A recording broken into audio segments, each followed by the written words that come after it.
Esu prie Vatnajökull ledyno, didžiausias ledynas Islandijoje ir jisai ne tik Islandijoje, bet didžiausias ledynas Europoje.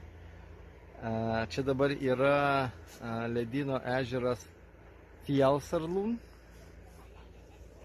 Ten už to kauburėlio yra Jökulsárlón. Ir kiekvienas ežeras, kaip ir ledyno pirštai, turi savo pavadinimus. Pats ledynas vadinasi Vatnajökull, o ledynas turi tam tikrus pirštus, matot, taip atėjęs. Va tas vienas pirštas, tas vienas pirštas atėjęs. Kiekvienas pirštas turi savo pavadinimą. Ir, pavyzdžiui, anas pirštas, pats didžiausias, plačiausias, vadinamas Breiðamerkurjökull kažkoks tai. Sekantis yra Svínasjökull.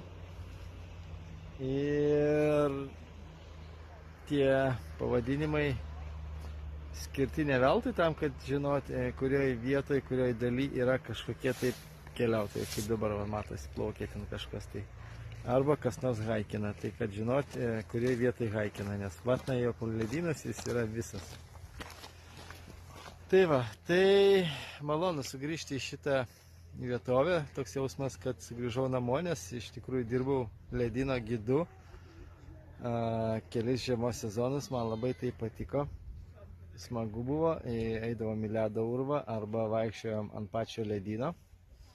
Žinoma, važiuodavomės iki džipais iki pačio ledyno, neplaukdavom, būdavo ten vienas kelias iki jo ir ten buvo mūsų ledo urvas, labai gražus.